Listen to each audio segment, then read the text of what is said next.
Tiap pagi saudaraku, saya sangat terbeban dengan jemaat supaya jemaat kuat. Kami bagi terus renungan firman Tuhan. Saya gerakan tim pastoral, saya gerakan pelayan-pelayan, ayo kita kuatkan jemaat dengan renungan-renungan firman. Sebab itu kalau ada renungan firman Tuhan tiap pagi datang kepada saudara melalui WA group, Hosana. Jangan saudara hanya lihat sekedar, udah jangan. Renungkan baik-baik. Miliki satu kerinduan yang dalam untuk bergaul dengan Tuhan. Karena dengan keintiman dengan Tuhan, kita sedang diisi kekuatan Allah. Bagaimana kita bergaul dengan Yesus? Yang pertama melalui firman dan doa. Lalu yang kedua sebagai bagian terakhir, yaitu saya baca dalam ayat yang pertama 1 Korintus pasal yang kedua. Ayat 1, pasal yang kedua ayat 1.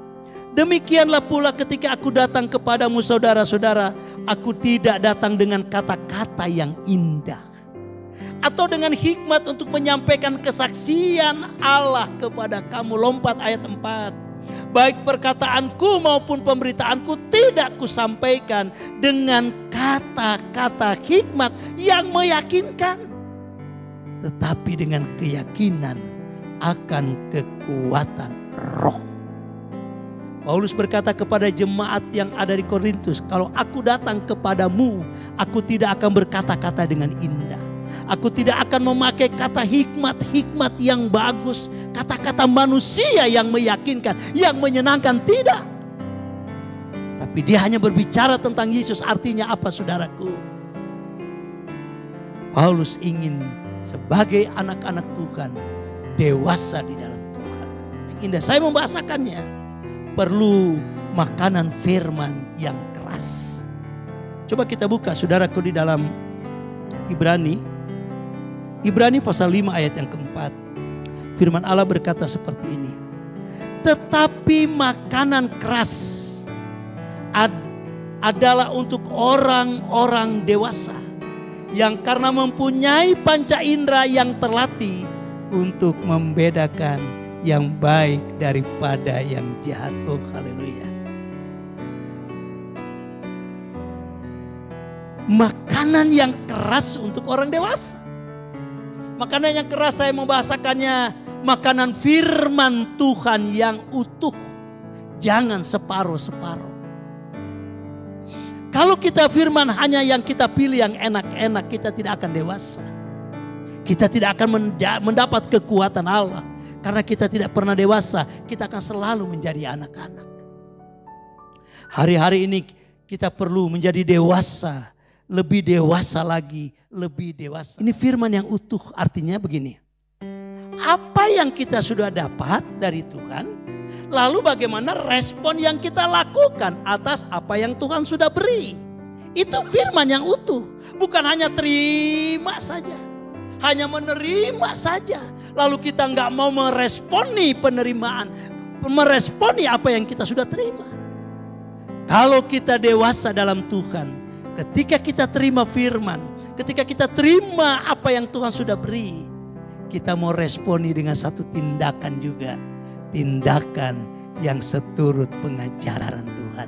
Itulah firman yang makanan yang utuh. Ibrani katakan makanan yang keras untuk orang dewasa. Contoh yang sederhana saja saudaraku. Untuk saudara mengerti firman yang utuh.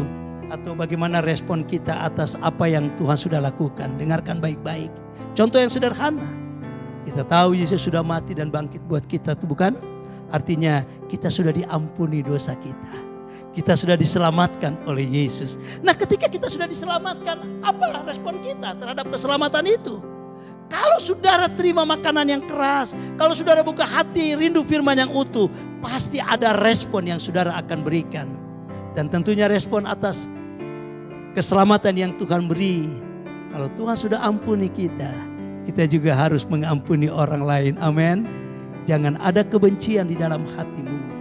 Jangan ada kepahitan di dalam hatimu. Jangan ada dendam di dalam hatimu. Kita perlu firman yang utuh. Itu respon. Itulah makanan yang utuh. Tuhan sudah beri nafas kita, bukan? Kalau sampai hari ini di tengah-tengah orang yang saudaraku banyak yang sudah lewat hidup mereka karena virus corona. Tapi kalau kita masih bisa bernafas, bukankah itu anugerah Tuhan?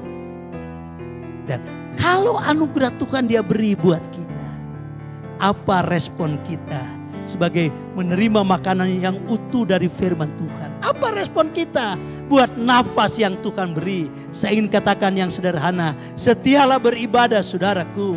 Walaupun saudara berada di rumah, responi nafas yang engkau dapat dari Tuhan dengan setia beribadah. Jangan malas beribadah. Apalagi sekarang sudah ibadah di rumah, harus kita tunjukkan Tuhan, aku mau beribadah Tuhan. Responi nafas yang Tuhan beri. Selain ibadah apa? Layanilah Tuhan. Saudaraku, kita sudah menyanyikan pujian, sukacitaku penuh walaupun di rumah aja, bukan? Kita mau saling melayani di rumah. Kita mau saling menguatkan di rumah. Sebagai respon, saya masih diberi nafas oleh Tuhan. Hargai nafas yang Tuhan beri. Banyak contoh yang sederhana. Yang berikutnya, semua kita rindu diberkati, bukan? Pasti semua orang berdoa, Tuhan berkati saya, Tuhan berkati saya. Tapi kalau saudara terima firman yang utuh, artinya apa? Ketika saudara menerima berkat yang dari Tuhan, ingat respon saudara kepada berkat itu apa? Saudara harus menolong orang lain. Itu respon yang benar. Kalau saudara sudah diberkati oleh Tuhan, apa yang saudara lakukan? Saya ingin katakan, jangan lupa saudara memberikan perpuluhanmu kepada Tuhan. Ini pengajaran. Banyak memang pengajaran yang mengejek perpuluhan. Saya tetap pegang perpuluhan itu penting. Karena ini sebagai bukti bahwa kita orang-orang diberkati. Tuhan hanya minta 10%. Tuhan gak minta harta seluruhnya, hartamu seluruhnya. Dia hanya minta 10%. Ini pengajaran firman yang utuh. Pengajaran firman yang utuh. Dan Tuhan tidak akan membiarkan engkau kekurangan. Dan Tuhan tidak akan membiarkan engkau jatuh miskin ketika engkau rajin memberi. Tuhan menolong kita saudaraku menerima firman yang utuh. Sebab itu bagian akhir dari firman Tuhan, tolong musik. Bagian akhir dari firman Tuhan, milikilah iman yang bergantung kepada kekuatan Allah. Untuk bergantung kepada kekuatan Allah, untuk mendapatkan kekuatan Allah, mari yang pertama kita fokus kepada Tuhan. Melalui apa saudaraku? Firman dan doa. Dan yang kedua, kita rindukan pengajaran yang utuh.